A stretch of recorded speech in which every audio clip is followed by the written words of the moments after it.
हाँ नमस्कार। मैं आईएएस प्रिलिमिनरी एग्जामिनेशन 2020 का जो क्वेश्चन पेपर है पॉलिटिकल साइंस से रिलेटेड, उसकी चर्चा हम लोग कल कर रहे थे पिछली वीडियो में। इसमें आगे बढ़ते हैं। क्वेश्चन नंबर 81 क्वेश्चन को आप समझिए कि इसमें क्या सही है और क्या गलत है और कैसे आंसर लिखा जाएगा। कह रहा संसदीय व्यवस्था वाली सरकार वह होती है जिसमें संसद के सभी राजनीतिक दलों का सरकार में प्रतिनिधित्व होता है। पहली बात इसमें देख के लगेगा कि बिल्कुल सही है, लेकिन संसद के सभी राजनीतिक दलों का सरकार में प्रतिनिधित्व नहीं होता। बीजेपी है सत्ता में तो कांग्रेस थोड़े ना सत्ता में है।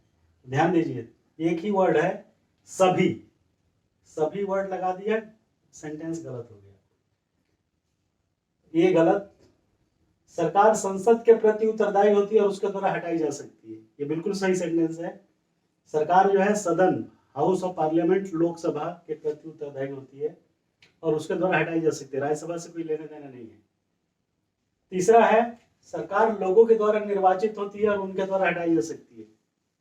कहने में बड़ा अच्छा लग रहा है कि लोग सरकार बनाते हैं वही हटा देंगे, लेकिन ऐसा नहीं है। उनके द्वारा चुने हुए प्रतिनिधि वहां सरकार का निर्धारण करते हैं किसकी सरकार बनेगी, जिसकी मेजोरिटी होगी 50% टोटल स्ट्रेंथ का +1, उसकी सरकार बनेगी।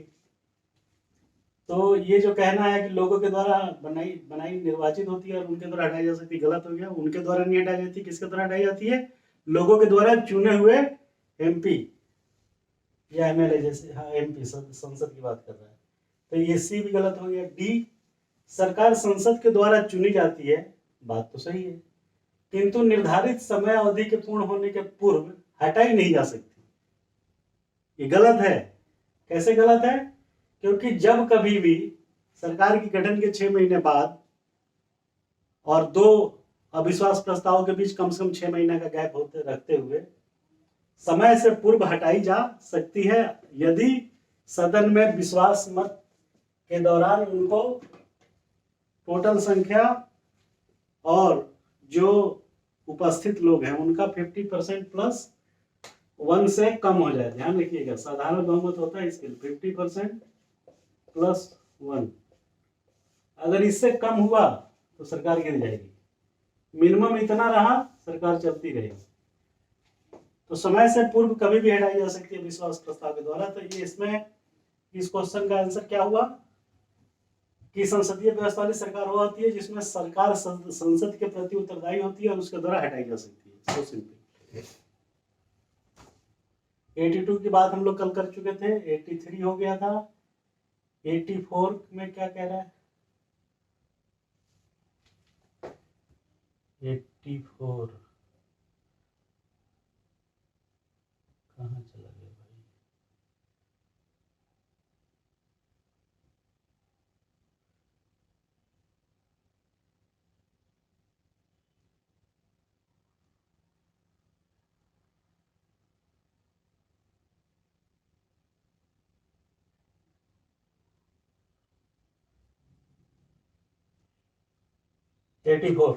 Sorry for delay. गांधीवाद और मार्क्सवाद के बीच एक समान सहमति पाई जाती है, बिल्कुल सही बात है। यह निम्नलिखित में कौन सी है? तो पहला ऑप्शन है एक अंतिम लक्ष्य के रूप में राज्य विहीन समाज, स्टेटलेस राज्य नहीं रहेगा, यही सही लग रहा है। आगे बढ़ते हैं। पहले बी कह रहा वर्ग संघर्ष।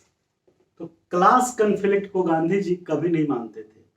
ये मार्क्सवाद ही है जो क्लास कन्फ्लिक्ट की बात करता है, वर्ग संघर्ष। कौन सा वर्ग? पहला होता है इसमें प्रोलेटेरिएट और दूसरा होता है बुर्जुआ, जिसको बोलते हैं प्रोलेटेरिएट, सर्वहारा वर्ग और अभिजात वर्ग। तो जो 2 क्लास की ये बात करता है, प्रोलेटेरिएट और बुर्जुआ, उसमें कन्फ्लिक्ट रहता है। एक पूंजीवाद होता है, पूंजीपति आदमी होता है, दूसरा कौन होता है? जो श्रमिक होता है, फैक्ट्री का श्रमिक। इन दोनों के बीच संघर्ष चलता रहता है, जैसा कि कार्ल मार्क्सिज्म की थ्योरी कहती है। तो पूंजीपति की फैक्ट्री में जब श्रमिक काम करते हैं तो उनको लगता है कि हमारी वजह से प्रॉफिट हो रहा है, पूंजीपति को, उनको ऐसा लगता है कि सिर्फ उन्हीं की वजह से होता है। दुनिया से मार्क्सवाद इसीलिए गायब हुआ क्योंकि ये मिसकंसेप्शन है कि आपकी वजह से होता है। आप भी एक कंट्रीब्यूटरी फैक्टर हो सकते हैं, लेकिन आप पूरे फैक्ट्री को प्रॉफिट में चलाने के लिए आप ही अकेले थोड़े ना है, उसमें मैनेजमेंट टीम है, उसमें प्रोडक्शंस के लिए मैन के अलावा मटेरियल और मशीन है, इन्वेस्टमेंट्स है, लोकेशंस है, लॉजिस्टिक है, ट्रांसपोर्टेशन है, सो मेनी फैक्टर्स है। हाँ, आप भी एक फैक्टर है और आप एक इम्पोर्टेंट फैक्टर है। इट डज नॉट मीन कि आपकी वजह से सब हो रहा है। तो इन दोनों के बीच जो है लाभांश को लेकर के जो फैक्ट्री को लाभ होता है, उसमें लाभ की हिस्सेदारी को लेकर के ये संघर्ष की बात मार्क्सवाद करता है। जबकि गांधी जी जो है ये वर्ग संघर्ष की बात नहीं करते थे, ये वर्ग समन्वय की बात करते थे।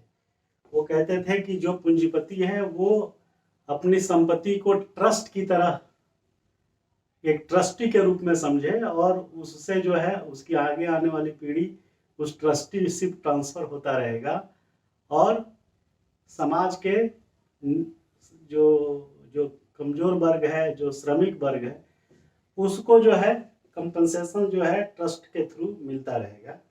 इसलिए संघर्ष की बात वो नहीं करते थे।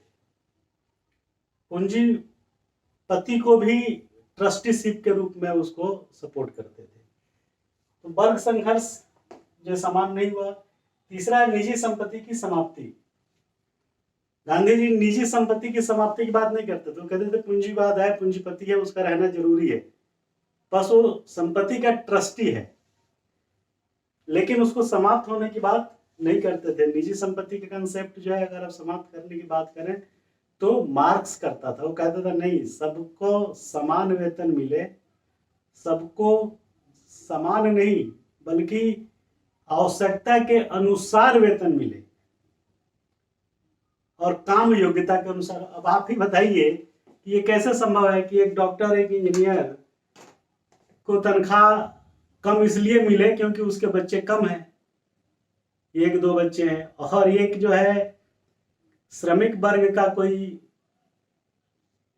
निम्न श्रेणी का कर्मचारी है, उसके 8 बच्चे हैं, तो उसकी आवश्यकताएं ज्यादा है तो उसको ज्यादा पैसा मिले और काम जो है दोनों अपनी अपनी योग्यता के अनुसार से करे। तो डॉक्टर इंजीनियर लैब में बैठ करके रिसर्च करे और नीचे वो सफाई जो सहायक है वो बैठ करके अपनी सफाई करके अपनी रिक्वायरमेंट के हिसाब से उसको वेतन मिले। तो कैसे संभव है? संभव नहीं। अगर ऐसा होगा तो फिर बड़ी मुश्किल है। इसीलिए मार्क्सवाद धराशायी होता चला गया। तो निजी संपत्ति की समाप्ति की बात करते थे मार्क्स, लेकिन गांधी जी नहीं करते थे। वो कहते थे ट्रस्टीशिप के रूप में निजी संपत्ति बनी रहे। चौथा है आर्थिक निर्धारणवाद। अब हर चीज को आर्थिक निर्धारणवाद के नजरिए से मार्क्स का देखना अलग था और गांधी जी का देखना अलग था। गांधी जी आर्थिक नीतिवाद को पूंजीपतियों के वर्ग में एक सुरक्षित संसाधन के रूप में, ट्रस्टीशिप के रूप में देखते थे, जबकि मार्क्स कहता था कि ये श्रमिक ही है जिसके वजह से किसी चीज का मूल्य जो है कम से ज्यादा हो जाता है जब वो अपना श्रम उसमें जोड़ देता है। तो फेटिशिज्म ऑफ कैपिटलिज्म जो दास कैपिटल में कार्ल मार्क्स ने लिखा है, कहा है, वो यही है। वो कहता है कि यही आर्थिक निर्धारणवाद जो है इसका पैमाना होना चाहिए, जबकि बहुत ज्यादा सही नहीं था। तो गांधी जी और मार्क्स में आर्थिक नीतिवाद को लेकर के भी समानता नहीं थी। तो सिर्फ एक ही जगह जो है वर्ग संघर्ष में भी समान सहमति नहीं है, निजी संपत्ति में भी नहीं है, आर्थिक नीतिवाद में भी नहीं है। सिर्फ एक ही जगह है, एक अंतिम लक्ष्य के रूप में राज्य विहीन समाज। राज्य विहीन समाज का मतलब नहीं कि राज्य पूरा स्क्रैप खत्म। राज्य विहीन समाज का मतलब राज्य जो है रहेगा, लेकिन वो कम से कम गवर्नेंस के रूप में काम करेगा। आपने देखा होगा minimum governance, maximum minimum governance और मैक्सिमम, ऐसा एक कोटेशन है, एग्जैक्ट मुझे ध्यान नहीं आ रहा है। तो राज्य जो है ऐसा रहेगा जिसके रहने न रहने का कोई जो है प्रभाव दिखाई नहीं पड़ेगा, उस तरीके से राज्य रहेगा। और लोग जो है देश के या उस कंट्री के, वो जो है शासन व्यवस्था भागीदारी के हिसाब से चलेंगे। तो यहाँ पे दोनों में एक मतता थी, तो इसका 84 का ये जो है सही है। अब आते हैं 85। ये कह रहा है भारत के संदर्भ में नौकरशाही के निम्नलिखित में से कौन सा उपयुक्त चरित्र चित्रण है। ये कह रहा संसदीय लोकतंत्र की व्याप्ति को विस्तार देने वाला अभिकरण। संसदीय लोकतंत्र की व्याप्ति को विस्तार देने वाला अभिकरण, गलत। उसके बाद कह रहा संघीय ढांचे को सुदृढ़ करने वाला अभिकरण। देखने में ऐसा ही लगता है कि ये भाई ऑल इंडिया सर्विसेज वाले जो है स्टेट में पोस्ट हो जाते हैं और स्टेट गवर्नमेंट के शासन सत्ता को चलाते हैं, तो देखने में लग रहा है कि हाँ, नौकरशाही की वजह से संघीय ढांचा सुदृढ़ करने वाला अभिकरण। तीसरा कह रहा राजनीतिक स्थायित्व और आर्थिक वृद्धि को सुलभ बनाने वाला अभिकरण। भाई पॉलिटिकल परमानेंस से नौकरशाही को क्या लेने देना है, वो कैसे बनाएगी? समझ रहे हैं मेरी बात? ब्यूरोक्रेसी पॉलिटिकल स्टेबिलिटी नहीं ला सकती, वो तो जनता लाएगी ना, तो ये गलत हो गया। और चौथा है लोक नीति को कार्यान्वित करने वाला अभिकरण। सबसे बेस्ट है पब्लिक पॉलिसी को इम्प्लीमेंट करना। जो सदन में बनता है, जो मंत्रालयों में जो पॉलिसी बनाई जाती है, उन पॉलिसी को किस तरीके से क्रियान्वित फील्ड में किया जाए आम जनता के बीच, इस बात की, इस चीज को करने वाला ये एजेंसी यानी अभिकरण है नौकरशाही। तो संसदीय लोकतंत्र की व्याप्ति को विस्तार देने वाला नहीं है, इससे कोई एक्सटेंशन नहीं होने वाला है, ये पब्लिक करेगी इस चीज को। संघीय ढांचे को सुदृढ़ करने वाला अभिकरण ये नहीं है, इसका रूल बहुत ही लिमिटेड है, क्योंकि कई बार तो इस पर बात उठती है कि आप जो है अपने अखिल भारतीय सेवा के अधिकारी को स्टेट में पोस्ट करके आप उससे जो है सेंटर अपनी मनोनुकूल चीजें कराता है, तो वो ऐसा नहीं है। स्लाइटली कुछ हद तक सही हो सकता है, लेकिन सबसे बढ़िया सही है लोक नीति को क्रियान्वित करने वाला अभिकरण। समझ गए आप? और 86 क्वेश्चन तो हम पहले ही बता चुके हैं। अब आ जाइए 87। ये है रिजर्व ट्रांस। रिजर्व ट्रांस निर्दिष्ट करता है विश्व बैंक की ऋण व्यवस्था? नहीं। केंद्रीय बैंक की किसी एक क्रिया को? नहीं। केंद्रीय बैंक मतलब, केंद्रीय बैंक किसको कहते हैं? आरबीआई को, बैंकों का बैंक। अब विश्व बैंक, वर्ल्ड बैंक आप नाम सुने होंगे। सी है डब्ल्यूटीओ द्वारा उसके सदस्यों को प्रदत्त एक साख प्रणाली को? ये भी नहीं। डी कह रहा है आईएमएफ द्वारा उसके सदस्यों को प्रदत्त एक साख, हाँ ये सही है। इंटरनेशनल मॉनेटरी फंड द्वारा उसके सदस्यों को प्रदत्त एक क्रेडिट सिस्टम है, जिसको हम लोग रिजर्व ट्रांस कहते हैं, स्वर्ण ट्रांस। 88 नंबर क्वेश्चन पढ़ते हैं। भारत के संविधान के भाग 4 में अंतर्विष्ट प्रावधानों के संदर्भ में निम्नलिखित कथनों में कौन से सही है? पहला कह रहा है कि न्यायालय द्वारा परिवर्तनीय नहीं होंगे। दूसरा कह रहा है न्यायालय द्वारा परिवर्तनीय नहीं होंगे। और तीसरा कह रहा है इस भाग में अधिकथित सिद्धांत राज्य के द्वारा कानून बनाने को प्रभावित करेंगे। अब इसमें सही कौन कौन है ये देखना है। इसमें से न्यायालय द्वारा परिवर्तनीय होंगे, ये जो है चीज सही नहीं है।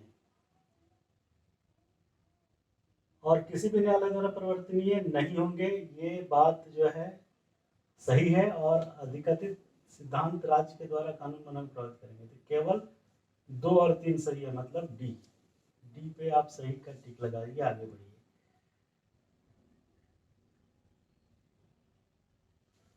फिर कह रहा है कि निम्नलिखित कथनों पर विचार करिए। क्वेश्चन नंबर 89 ध्यान दीजिए, 2 स्टेटमेंट है और उसके बाद एबीसीडी है। तो पहला है कि भारत के संविधान के अनुसार कोई भी ऐसा व्यक्ति जो मतदान के लिए योग्य है, किसी राज्य में 6 माह के लिए मंत्री बनाया जा सकता है, तब भी जबकि वह उस राज्य के विधानमंडल का सदस्य नहीं है। 89 नंबर क्वेश्चन, यस, ये बिल्कुल सही है। अगर आप वोट डालने के लिए अधिकृत हैं तो 6 माह के लिए आपको उठा के मंत्री बनाया जा सकता है, और 6 महीने के अंदर अंदर जो 180 दिन के अंदर अंदर आपको वहाँ का एमएलए या एमएलसी कुछ नॉमिनेशन के बेसिस पे या इलेक्शन के बेसिस पे, डायरेक्ट इलेक्शन के बेसिस पे आपको जो है किया जा सकता है। और दूसरा कह रहा है लोक प्रतिनिधित्व अधिनियम 1951 के अनुसार कोई भी ऐसा व्यक्ति जो दंडिक अपराध के अंतर्गत दोषी पाएगा और इसे 5 वर्ष के लिए कारावास का दंड दिया गया, चुनाव लड़ने के लिए सही तरह पर निरस्त हो जाता है, भले वो कारावास। इसमें एक ही चीज है, 5 वर्ष नहीं 3 वर्ष है। 3 वर्ष से ज्यादा की दोषी हुआ तो उसको जो है क्या कर देंगे, रिजेक्ट कर देंगे। तो इसमें 5 वर्ष लिखा है, इसलिए 2 गलत है, तो 1 नंबर सही है, तो केवल 1 ये वाला जो है सही हो गया। क्वेश्चन नंबर 90, इस पर विचार करिए। भारत का राष्ट्रपति ऐसे स्थान पर जिसे वह ठीक समझे संसद का सत्र आहूत कर सकता है। बिल्कुल सही बात है। और बी कह रहा है कि दूसरा स्टेटमेंट कह रहा है कि भारत का संविधान एक वर्ष में संसद के 3 सत्रों का प्रावधान करता है, किंतु सभी 3 सत्रों का चलाया जाना अनिवार्य नहीं है। ये गलत लग रहा है, 1 मिनट। हाँ, 3 सत्रों का प्रावधान करता है लेकिन तीनों का चलाया जाना अनिवार्य नहीं है, ये गलत है। तीनों सत्र का चलाया जाना अनिवार्य है। और तीसरा कह रहा है एक वर्ष में दिनों की कोई न्यूनतम संख्या निर्धारित नहीं है जब संसद का चलना जरूरी हो। बिल्कुल सही बात है। तो इसका हो गया 1 और 3 सही हो गया, तो इसका हो गया आंसर सी।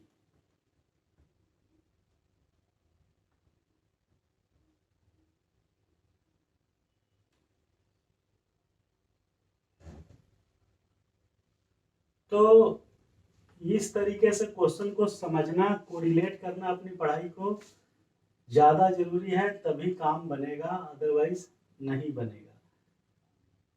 एक लास्ट में इसमें देखते हैं 91 क्वेश्चन नंबर, आधार मेटा डाटा को 3 महीने से अधिक संग्रहित नहीं रखा जा सकता। पहला ये गलत है।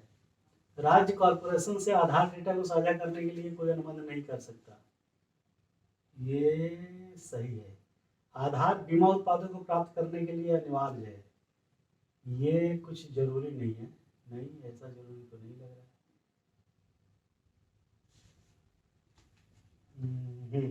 तो इसमें 2 नंबर तो सही है, और ये जरूरी नहीं है बीमा उत्पादों को प्राप्त करने के लिए अनिवार्य आधार को, ऐसा नहीं है। कई सारे उसके लिए मैंडेटरी नहीं किया है। आधार भारत के संचित निधि से हित लाभ प्राप्त करने के लिए अनिवार्य है, इसलिए क्योंकि आप लोन ले रहे हैं ना, तो इसलिए वहाँ जरूरी है। तो इसमें जो है 2 और 4 सही है, मतलब हो गया आपका 91 का बी। 2 और 4 आधार बीमा उत्पादों को प्राप्त करने के लिए अनिवार्य गलत है, क्योंकि हर काम के लिए आधार की बाध्यता सरकार ने नहीं रखी है, लेकिन लोन लेने के लिए रखी है, तो इसलिए ये बीमा वाला खत्म हो गया। और 3 महीने से अधिक संग्रहित नहीं रखा जा सकता मेटा डाटा को, ये गलत कह रहा है। तो कहने का मतलब ये है कि ये सब चीजें आप तभी बता पाएंगे जब आप खुद जो है पढ़े होंगे, और अगर आपने ठीक से नहीं पढ़ा है, ठीक से समझा नहीं है और प्रैक्टिस नहीं किया है, अगर आपने प्रैक्टिस नहीं किया है तो दिक्कत होगी आपको। इसलिए दिक्कत होगी क्योंकि चीजें जो है आप जानते होंगे, लेकिन आपने पहले से प्रैक्टिस नहीं किया है, तो आप छोटी छोटी चीजों पे फोकस करने के हैबिचुअल नहीं होंगे। जब हैबिचुअल नहीं होंगे तो आपको दिक्कत आ सकती है, और उससे समय लिमिट कम रहता है, तो आपको जो है क्वेश्चन छूट जाएगा, या गलती अनजाने में ह्यूमन एरर के तहत ज्यादा हो जाएगी। और बाकी क्वेश्चंस को बाद में करेंगे। इसके बाद इसमें जो है 2-3 टर्मिनोलॉजीज है जिसका जानना ज्यादा जरूरी है। एक तो पूंजीवादी व्यवस्था, दूसरी समाजवादी व्यवस्था, तीसरा मिश्रित अर्थव्यवस्था।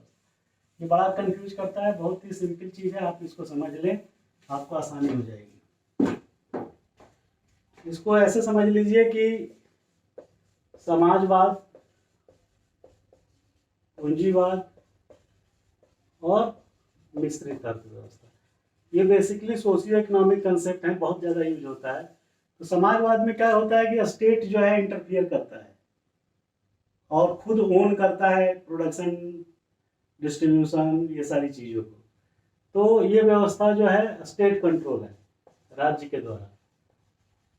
पूंजीवाद व्यवस्था जो है प्राइवेट हाथों में टोटल, आजकल बड़ा हल्ला हंगामा चलता है प्राइवेटाइज, मतलब इसके प्रोडक्ट का जो प्राइस निर्धारण करेगा वो मार्केट होगा, मार्केट इकोनॉमी, बाजार अर्थव्यवस्था। व्हाट इज बाजार अर्थव्यवस्था? बाजार अर्थव्यवस्था का मतलब क्या है कि अगर कोई प्रोडक्ट यहाँ पे इतना है, 3, खरीदने वाले 4 हो गए, तो इसका कॉस्ट बढ़ जाएगा। सेलर जो है सोचेगा कि बहुत खरीदार है हमारे पास, तो हम 2 रुपए की चीज को 4 रुपये मांग लें, 200 रुपए की चीज को 400 मांग लें। लेकिन अगर खरीदार कम होंगे, तो फिर क्या करेगा? 3 चीजें और एक ही खरीदार है, तो उस स्थिति में क्या करेगा? बिक नहीं रहा है तो सस्ते में बेचेगा। That is called market economy. मतलब मार्केट यानी बाजार की शक्तियां। बाजार की शक्ति क्या है? Demand and supply. कितनी डिमांड है और कितनी सप्लाई है, उसके बेसिस पे रेट का निर्धारण होता है।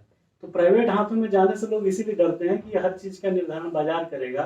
प्राइवेट तंत्र जो है चीजों का सप्लाई रोक देगा, डिमांड बढ़ेगा तो उस समय जो है इसकी सप्लाई चेन कमजोर कर देगा, जिससे लोगों को सामान न मिले और चीजें महंगी हो जाए। तो ये है पूंजीवाद। समाजवाद, हर चीज स्टेट कंट्रोल होने लगती है, जिसमें जो है एडमिनिस्ट्रेड प्राइस, जो प्रशासित मूल्य वो सरकार तय करती है, जैसे पेट्रोल वेट्रोल का होता है।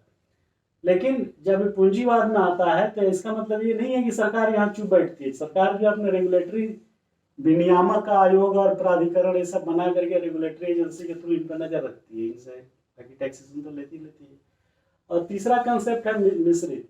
इसका मतलब कि ये भी रहे और ये भी रहे, मतलब सरकार और कैपिटलिस्ट दोनों को मिल करके जो है काम किया जाए, जिससे जो है दोनों चीजें अपनी अपनी जगह सही तरीके से काम करें और पब्लिक को कोई ज़्यादा जो है दिक्कत ना हो।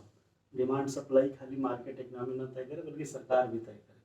तो ये सिंपल सा है और इसको जो है समझना इसलिए जरूरी था क्योंकि ये टर्मिनोलॉजी बहुत यूज होती है।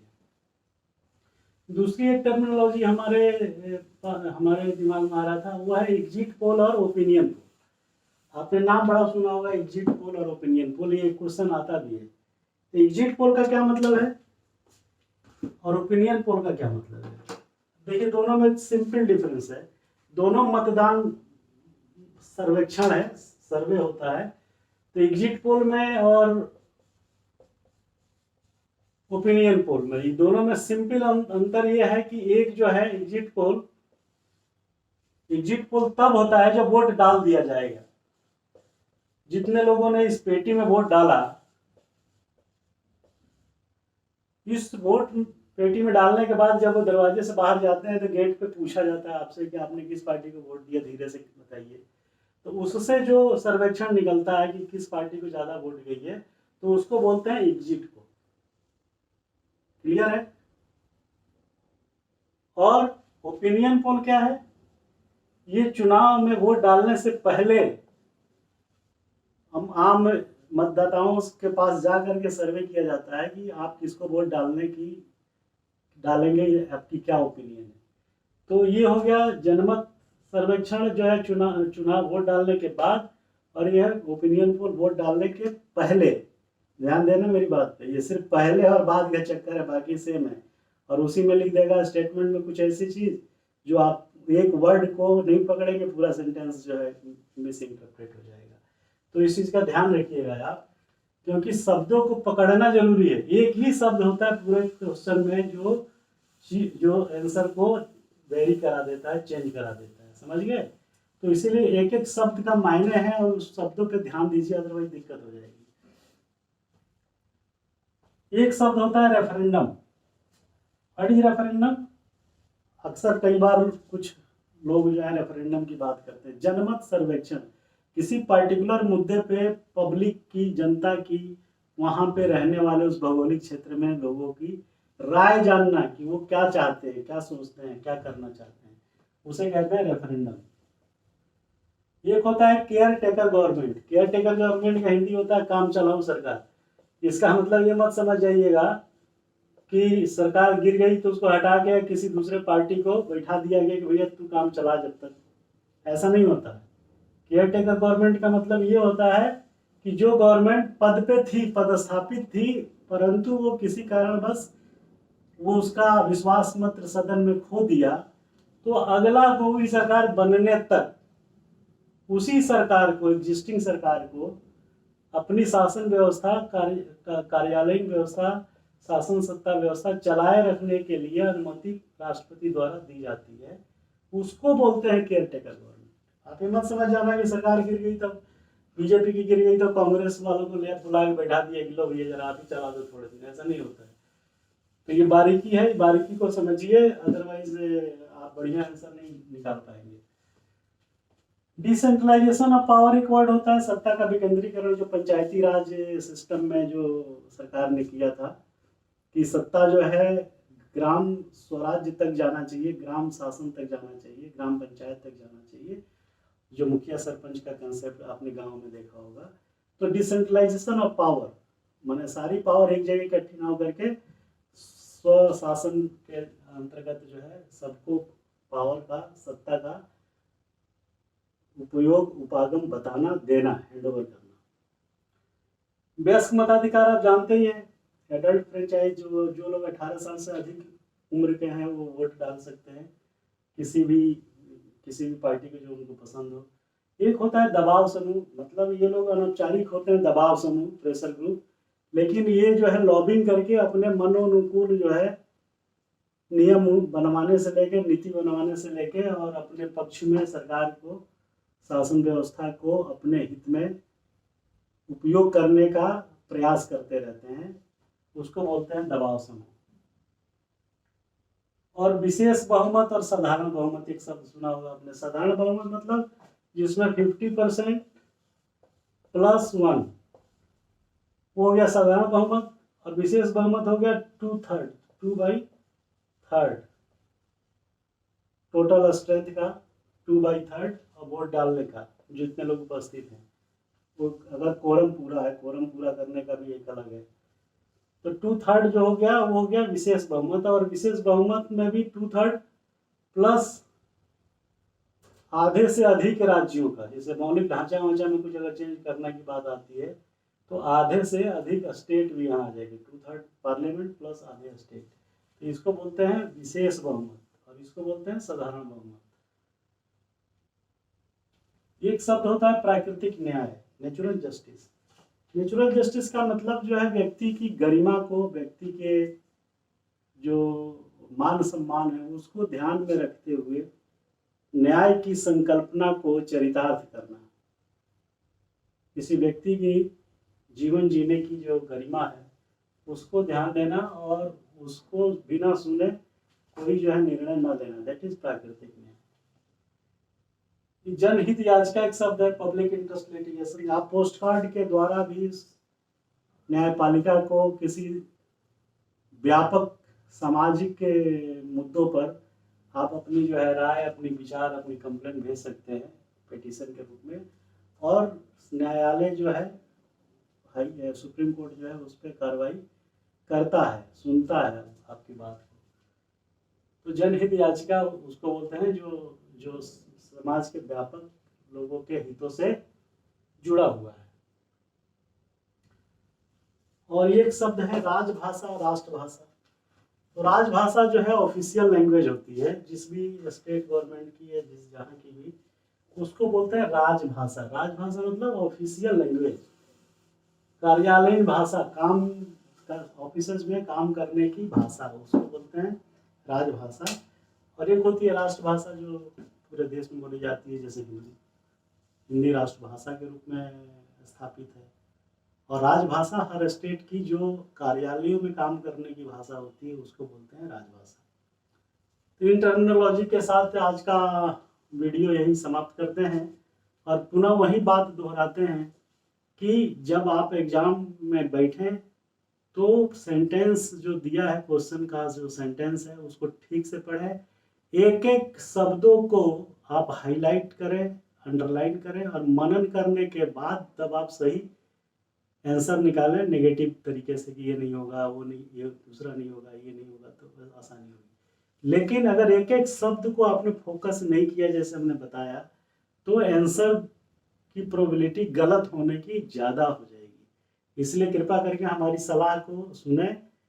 इस वीडियो के माध्यम से मैं ये बताने का प्रयास कर रहा हूँ कि आप स्कोर कैसे ज़्यादा से ज़्यादा बढ़ा सकते हैं।